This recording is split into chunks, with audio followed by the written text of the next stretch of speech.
are a fact of life in coastal cities. But Hurricane Irene wreaks havoc miles inland, turning small creeks into raging rivers and catching thousands of residents off guard. Flash flooding is going to be a major problem for a big area. Follow the path of destruction from inside the storm, block by block and minute by minute. On a washed-out highway, a state trooper risks it all to save a man clinging to a tree. I didn't know what I was going to do, but I had to do something. In a town overrun by a rain-swollen creek, two brothers brave dangerous waters to rescue their parents. That was the hardest steps I've ever taken in my life. And in a flooded forest, firefighters race to rescue a group of teenagers after they've been thrown into churning waters. We don't have our life jackets. This isn't a joke anymore. Experience the most dangerous hurricanes on the planet, as if you were there, caught in the eye of the storm. This is Hurricane 360. August 27th, 2011, 5 p.m. Piles Grove, New Jersey, a small town 54 miles northwest of Atlantic City. Towns this far inland are not accustomed to dealing with the full effects of hurricanes, but forecasters warn that an approaching storm could be a monster. State Trooper Daniel Cunning is called in for duty. We knew a storm was coming, that it was going to be pretty much a direct hit on New Jersey. We're not really used to that kind of weather, so we were all watching the forecast throughout the week as it approached. Cunning's wife, Abigail, asks him to help prepare the house for the storm. Instead, he felt the need to leave to go and obtain this rope. Cunning leaves early to retrieve a rope he had left at his mother's house. I knew there was potential for an issue that involved water, and I wanted to be prepared for it. I figured they would have enough rescue equipment at work that he wouldn't need to have his own things with him, but he felt differently, and as it turned out, he was right. 1 week earlier, August 20th, 2011, a storm system gathers strength in the Atlantic Ocean. The National Hurricane Center names it Irene. Let's talk now about Hurricane Irene, of course, in the Caribbean. And we think the storm has a lot of potential to get stronger. This could be devastating. In the 3 weeks before Irene hits, rainstorms have saturated the soil in New Jersey with more than 16 inches of rain, leaving no room for the water to be absorbed and drain away naturally. Hurricane Irene makes landfall on August 27th. In the next 2 days, the storm will dump an additional 10 inches of rain over parts of New Jersey, turning rivers and creeks into raging torrents. Flash flooding is going to be a major problem for a big area. 1:30 a.m., just outside Piles Grove. A roadside stream has become a raging river, flooding part of Route 40 and the surrounding woods with rushing water. Emergency personnel are searching the water for a car in response to a frantic 911 call. We received the 911 call.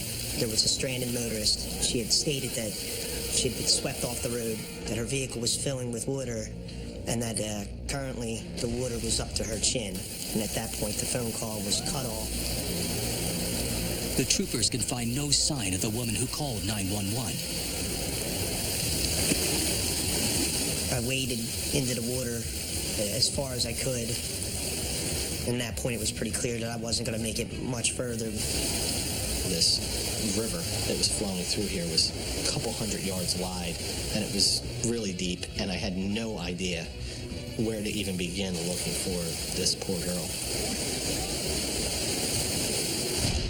700 yards away, 68-year-old James Troy drives along Route 40, unaware of the danger ahead.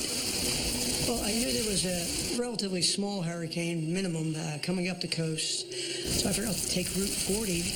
Chances are it won't be flooded as bad. I come around a curve, and four of the biggest headlights I've ever seen in my life were looking right at me. Blinded by the lights, Troy drives headlong into the flooded creek. The next thing I know, it's coming up over my head. My truck floats off the road, does a 180, and is swept into the tree line, about 20 yards off the road, and sinks. My side going down, the passenger side up, water starts pouring in. I hit the electric switch. To this day, I don't know how it worked, but the passenger side window came about 2/3 of the way down, water came in, and I went out of there like a rocket.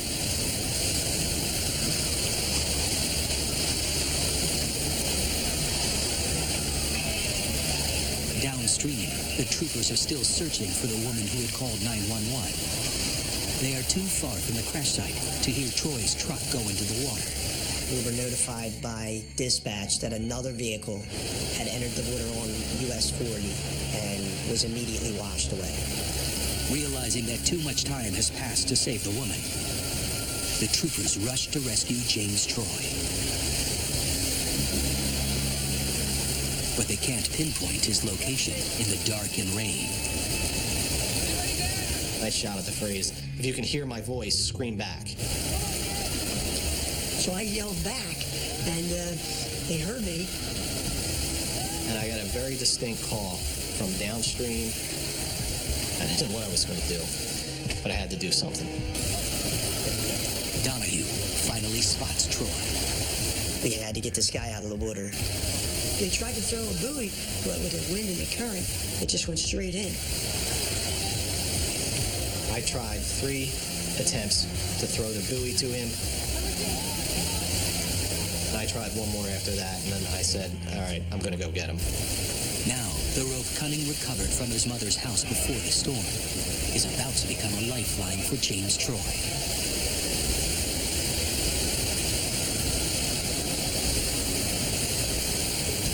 I was in long sleeves and long pants wearing combat boots. Not the ideal situation for me to be swimming. So now I'm approaching him and I'm thinking the worst. I'm thinking this guy is going to panic. He's going to fight to save his own life. And I said, you know, if you touch me, I'm going to knock you out. And I could see in his eyes after I said it that he wasn't panicked, that he was calm, and he followed all my instructions perfectly.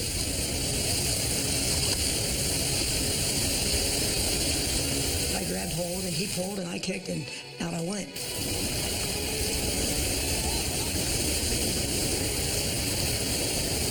James Troy is safe. Now, Trooper Cunning hopes he can find the woman whose 911 call first drew them to the flooded creek. Time is running out, and spotting her car in the dark will be nearly impossible. We're out in the woods. It's the middle of the night in a hurricane. There was really no hope in me finding her under these conditions. By daybreak, the rain has stopped and the water levels recede. And that's when one of the urban search and rescue divers found her vehicle and then removed her body from the car. Ultimately, we were unsuccessful in helping her. I don't think that moment hit us until we were completely away from the scene. We had a win, but we also had a loss. And remember, the worst of the weather is moving north. Very big concern about tremendous storm surge that could cause some flooding and damage. 240 miles north of Piles Grove, Prattsville, New York, a small community in the Catskill Mountains, hugging the banks of the Schoharie Creek. As Hurricane Irene moves north, 41-year-old financial advisor and single mom, Pamela Young, prepares for the storm, while her son Joey and nephew Riley follow weather updates on television. I wasn't overly concerned about it because we had floods several times before. When it started coming up into the living room, that's when I really started to get concerned. Pamela goes upstairs to get the children ready to evacuate, but it's too late. The murky waters of the Schoharie Creek rush into her home.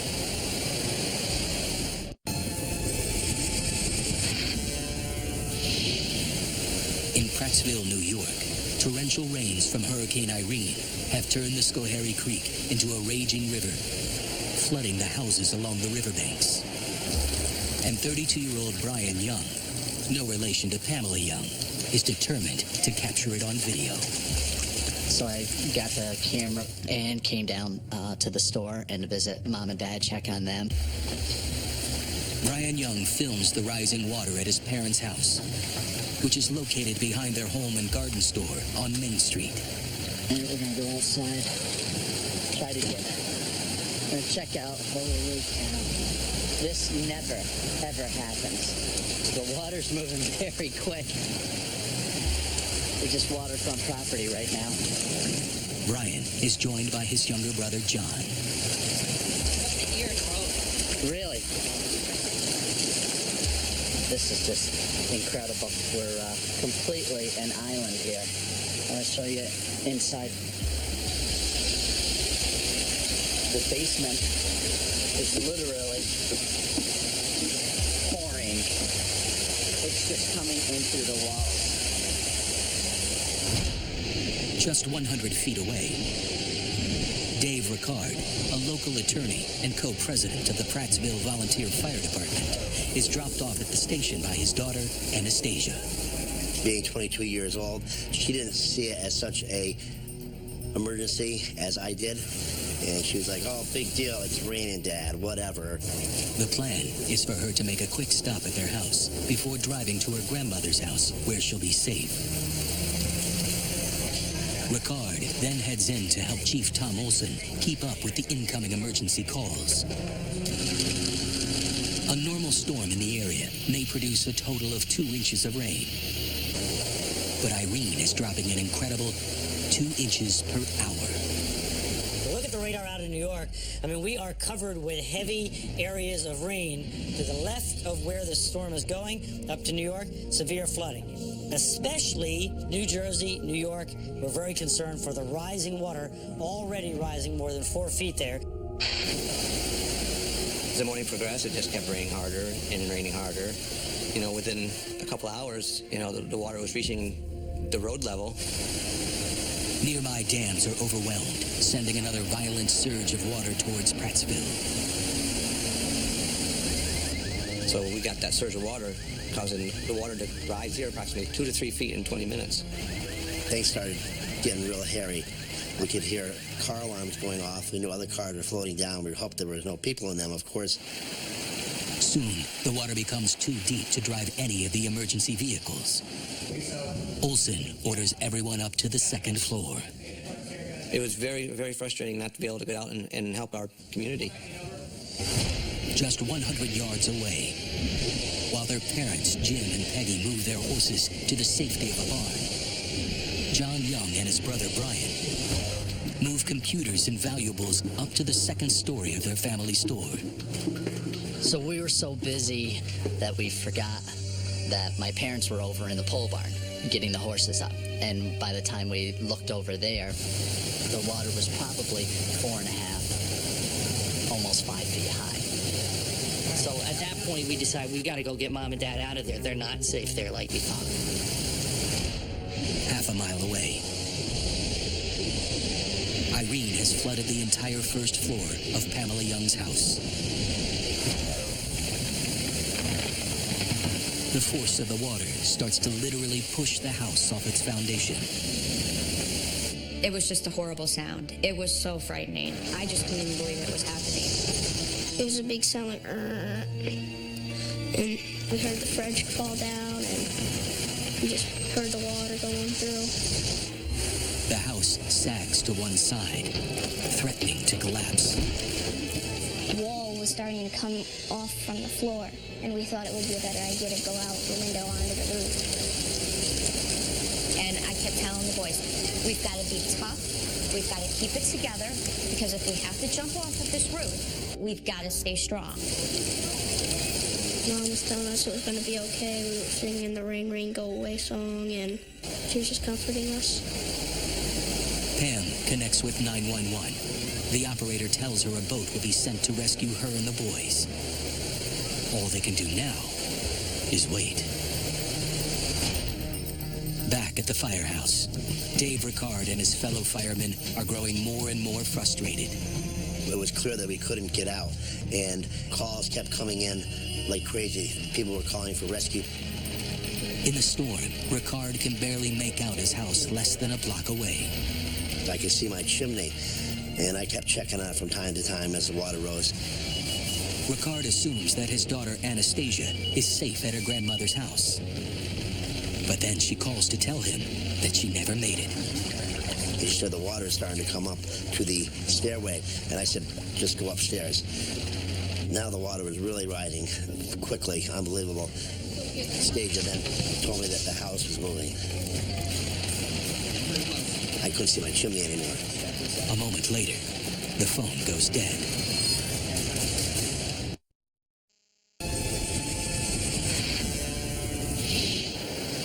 August 28th, 2011, mid-morning. Hurricane Irene has caught the inland Northeast off guard. A catastrophic mix of torrential rains and waterlogged land causes massive flooding throughout the region. Rivers turn into raging rapids, ripping homes off their foundations. Among the hardest hit areas are New Hampshire, Vermont, and upstate New York. Record-setting rainfall has caused deadly flash floods, and tiny riverside towns like Prattsville are right in the storm's crosshairs.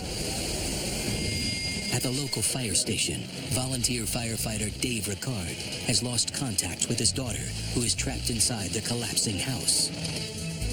I started in my bedroom, and at that point, the whole house had started to actually shift and move. And I said, this is not good.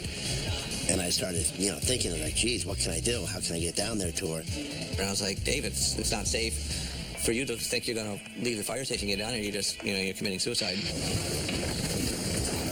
And I went out of my room and tried to walk up the hallway, but it was slanted because the house shifted. Anastasia hunkers down and waits for help to come. I could hear stuff hitting the house, glass breaking. I could hear the water rushing. Just the sound of complete destruction. It was definitely scary to have no means of talking to anybody and not knowing what was going to happen. Less than a quarter mile away, John and Brian Young are trying to rescue their parents from a flooded barn. We look, the water's just blasting through on our left. And on our right, it's doing the same thing. And there's a little bit of calm in the middle between us and our parents in the pole barn. So we didn't think anything of it because as we're walking to the barn, we're going with the current. We pull our parents out of the window because we couldn't open the door against the current. And then once they got outside and saw how flooded the whole area was, that's when panic sort of started to hit for them. I took my mother and put her over my shoulder and started to walk back to the store against the current. That was the hardest steps I've ever taken in my life. As a mom, when you're hearing your son struggle for every step and know that he's getting hit with debris under the water, you say to yourself, if I get off his back, it's going to make it easier. And I said to him, John, let me go. And she's like, just let me go. Just let me go. And obviously, you're not going to do that. I said, Mom, just stay calm. And I can't express how hard and how long it took for me to walk back there.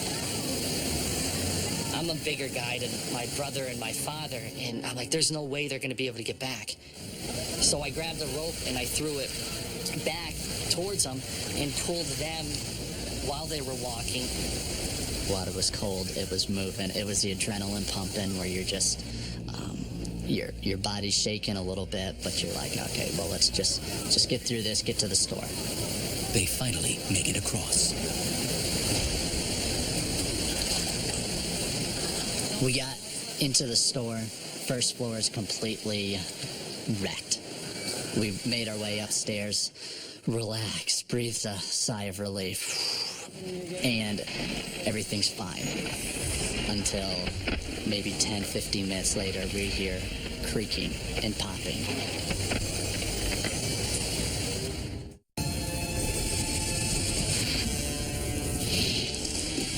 August 28th, 2011. Hurricane Irene has flooded the tiny town of Prattsville, New York. The nearby creek roars through the center of town, 5 to 15 feet deep in some places. The young family has taken refuge on the second floor of their general store. But now, the building starts to shake. I talked to Brian. I said, I don't think this building's going to stay up. And right when we say that, another crack, and you see the beam move, and the whole thing shakes. And we look out the window, and the barn across the street is just being ripped apart by the current of this water. And I said, Brian, that's what's going to happen here. It's going to fall on us, and we're going to die. Are we going to die here, or are we going to die out there? What are we going to do? And I do remember saying to John, I said, we got to get out of here. It was at that point that I sent a text to my fiance just saying, need help, leaving store, pray. I remember John said to Brian, I'm going to try to get over to the firehouse. I said, okay, Brian, let me test the current, because maybe we can get Mom and Dad across where it's safe. To get there, they will have to cross the fastest moving water. So we look and look for the rope, and we can't find the rope. But 2 garden hoses come floating by. I said, fine, let's take the garden hose. So instead of tying the garden hose together, we just screw the garden hose together, which in hindsight was pretty stupid. Having your younger brother's life in your hands there, and at the end of a 50-foot $9.99 garden hose is not the situation you want to be in. That water was just rushing. I heard rumors 40, 50 miles an hour. I don't know. The fact is, if you were in it, you were washed away in no time. So I just hold on to the garden hose with one hand and wrap it around. And I get out in this current. He went, tried to go, and got maybe 10 foot into that current and started to get swept away. My brother's holding the other side of the garden hose.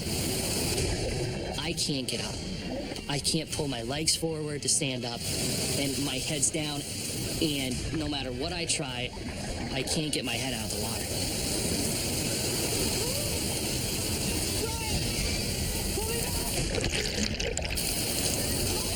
In my mind, I'm like, do you pull him back slowly? Do you pull him back quickly? Knowing that this garden hose could break any minute.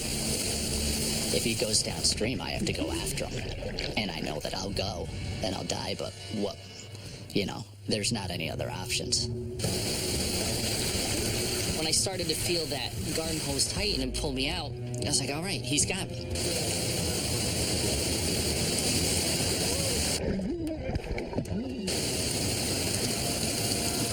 He keeps pulling, and he pulls me out of the current. That was pretty scary for me. I told the guys, no, we can't get over there. We knew that it was hopeless to get over to the firehouse. Hopeless.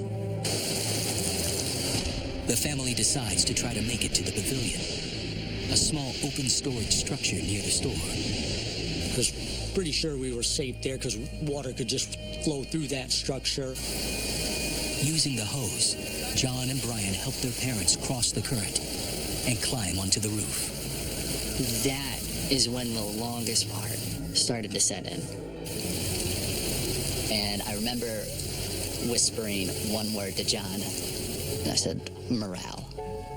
Knowing that we have to do whatever is possible to keep Mom and Dad's morale up, because anything can still happen. Half a mile away, Pamela Young and the kids remain trapped on her roof. They have a front row seat to the town's most terrifying destruction. They've watched cars and an entire trailer park wash past them. I saw all sorts of things in the water. Our sheds were gone, the garage was gone, everything was gone. For Pamela, it's just the latest challenge in what's been an extremely difficult year. I was diagnosed with breast cancer that year, too, so I had just finished my chemo in July, and I literally was on the roof, and I looked up in the sky, and I said, are you kidding me? This cannot be happening. Why is this happening? So here we are sitting on the additional roof. All of a sudden, it starts breaking away from the house. And I'm like, oh, geez, this is not a good situation either. The worst thing I think I've ever heard in my life was my nephew Riley saying, "I don't want to die." So that's when I tried praying, to God that the rain would stop. While the town of Prattsville prays for salvation, 250 miles south, the residents of Vineland, New Jersey, count their blessings. Irene has swept through the night before, but spared the community from any serious damage. But the town is about to learn that danger lurks even after a storm passes. 19-year-old Dante Baruffi and his friends Kyle Gagliardi and Adrian Avina emerge from their homes to see what Irene has done to their town the night before. While Vineland avoided a direct hit, the storm still managed to flood the area behind Dante's house. Our town didn't get as much flooding. We experienced a lot just because of our proximity to the lake. The lake pretty much overflowed, and it spilled out into my backyard. For Dante and his friends, it's an opportunity for some fun. Adrian, an avid fisherman, brings his boat to Dante's house. We have a small driveway that goes into our backyard. That acted just like a boat slip, so we were able to just drop the boat in with ease, actually. I happened to have my phone with me, started recording it. Everything was fine, no big deal. They cruise into the woods, taking in the surreal scene, oblivious to the danger they have put themselves in. Wow, this current's horrific. So we were very well equipped as far as a boat goes, with the depth finder, with certain things. The one item that we did not have, the one crucial item, was life jackets. It felt like I was in a movie. It was just a lot to take in at the time, just to see the power of Mother Nature and what it can do. The boat approaches a small overpass that runs over Manatico Creek. As we approached the overpass, we immediately saw the rushing water. We're mad deep right now. 10 foot right here. And that's kind of when we were like, okay, we need to do something about this. We're still laughing and having a good time. We still think this is funny. The only thing was, with the water moving as fast as it was, we anticipated it whipping us around. What we did not anticipate was the trunk of a tree under the water that we did not see.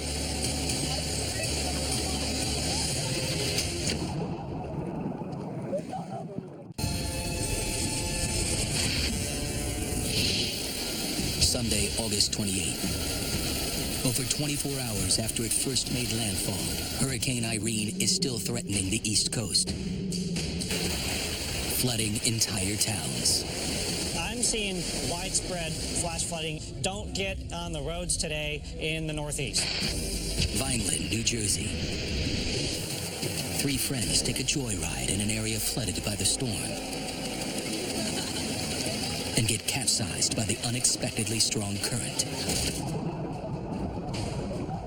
Bam, hit the tree, boat sinks instantly. It's not that there was we're taking on water or anything like that. It was tree, underwater, done. And I was out of the boat in the water, and I did not know what to do. I put the phone in my mouth to keep it from getting wet and managed to get on top of the boat. And that's when I knew oh crap, Dante's no longer with us. We don't have our life jackets. This isn't a joke anymore. The power of the water was something I had never felt before. It was just a force that kept continually pushing me back. I tried to put my feet down, anything. I just could not stop. This water was way too powerful for my strength. I was just grabbing whatever I could grab, and I ended up grabbing a small tree about 40 yards down from them. We really had no plan at that point, just seeing all the water around us, letting it just sink in oh crap, what did we get ourselves into? Kyle and Adrian cling to the half-submerged boat. Their joyride has become a nightmare. Fortunately, my phone was still working, so I was able to call Adrian's dad because I knew he was in the area. While the boys try to reach Adrian's father, a passerby calls 911. 1 mile away, the radio at Vineland Fire Company 5 crackles to life. We had a call that said we had 3 people in the water, boat capsized. So we hooked up our boat to our rescue truck and 4-man crew. I'm just hoping that the people are able to hold on and stay up until we can get to them. We made it down to the bridge. Everybody got out of the trucks. By the time the firefighters arrive, Adrian's father and brother-in-law have responded to Kyle's frantic call. They attempt to rescue the young men, but also get trapped by the turbulent current. So now we're 5 people stuck in this water that we can't get out of. We got out into the current, and it was moving a lot faster than we anticipated. And I would have to say that water was traveling possibly close to 40 miles an hour. The rescue boat blows right past the stranded boaters. My thoughts in my mind were, what did I get myself into this time? They could not turn the boat around without flipping it. It was a tough situation. It was touch and go because we were having trouble getting it turned against the current. It actually wanted to capsize our boat. Turney throws a rope to the boaters, who tie it to a tree. He grips the rope to steady the boat, while Fiocchi mans the motor.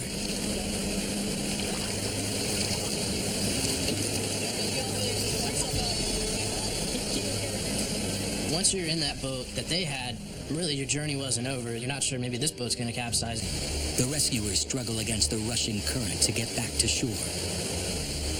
When the stranded boaters finally reach dry land, they find a large crowd has gathered to watch the dramatic ordeal. Right when I got on land, obviously there were cameras in my face, and off in the distance was my dad with a very, very stern look. In a way, I was still kind of joking about it, but deep down inside, I knew I was disappointing a lot of people. Just a little advice for everybody, stay away from the water. My feelings always have been to have a lot of respect for the water, and when you disrespect it, sometimes you don't get a second chance. Everybody got lucky that day. Everybody got to go home. In the end, Dante Baruffi and his friends emerged unscathed. But back in Prattsville, the danger is still very real. Trapped on their roof for hours, Pamela Young and her family are growing desperate. With their house on the verge of collapse, Pamela connects with 911 again. So where's the boat? People keep telling me there's a boat coming for us. Where is it? But then, a glimmer of hope. The rain stops falling. So the water started to recede because it stopped raining. I had lost faith for a while, but I gotta tell you, I gained it back that day. Half a mile away, at the Young family store, Brian, John, Jim, and Peggy Young are able to climb off the roof. The rain's starting to lighten up and the water's going down quicker and quicker. And now there's just the wake of the destruction. We were just shocked by the devastation and you just don't think that your town would ever look like this. Their store has been moved 6 feet off its foundation. Miraculously, the old structure did not collapse. Mom was worn out, Dad was worn out. I was still on an adrenaline pump that I just wanted to record this event and not forget about it. Nearby, Dave Ricard, Chief Olson, and the rest of the crew are finally able to get out of the fire station. Ricard sets out to find his daughter, Anastasia. When he last spoke to her, she was trapped on the second floor of their house. He hasn't heard from her in 8 hours. I was really concerned about my daughter, and I felt totally powerless. And we got down there, and we could see my house.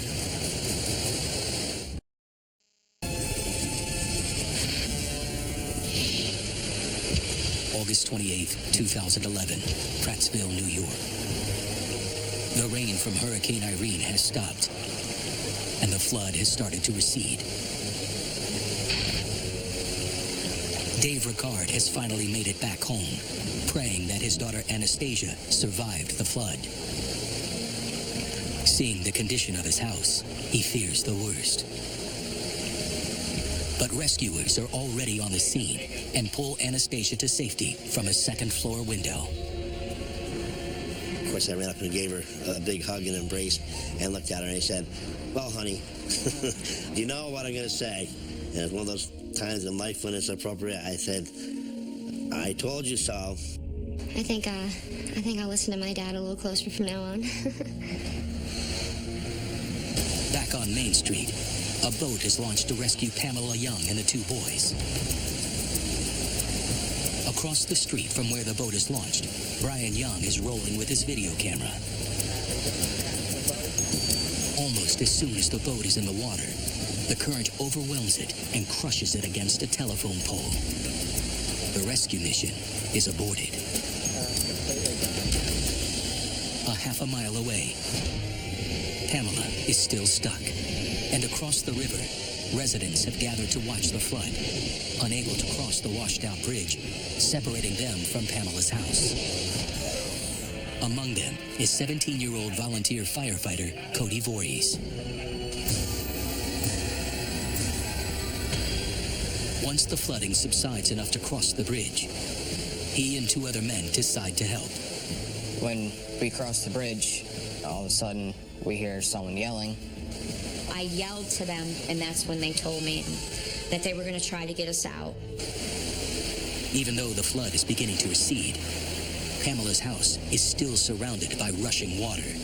And then that's when we kind of scattered and tried to find something to tie to the guardrail to work our way over. Before the storm hit, a work crew had left equipment on the bridge. There, the rescuers find a long cable. We grabbed that, tied it around the guardrail, and walked across the road to the nearest tree, and then tied the cable to that, so we had a guideline, and we went from the tree over to Pam's house. Cody and the other men helped guide Pamela and the kids out of the ravaged home. Piles of mud everywhere. I could hardly make it through. It was crazy.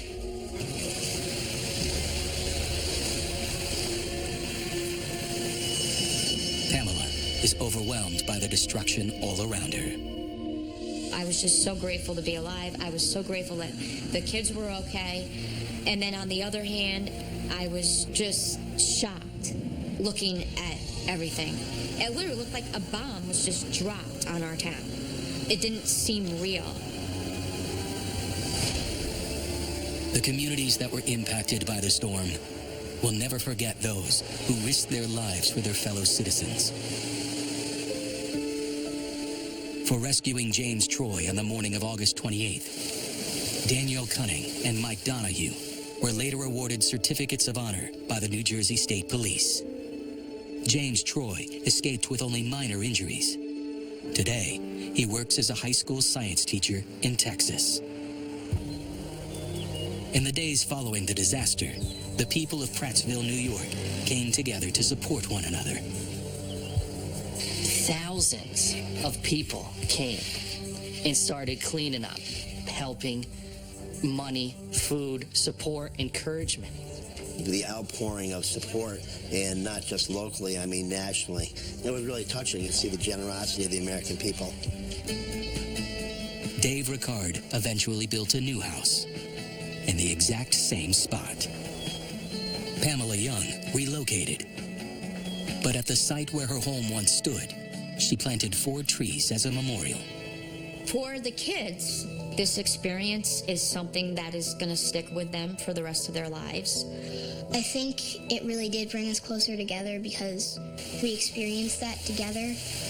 We are definitely closer because that's one thing we have together that other people don't have. And the Young family chose to rebuild and keep the general store in Prattsville.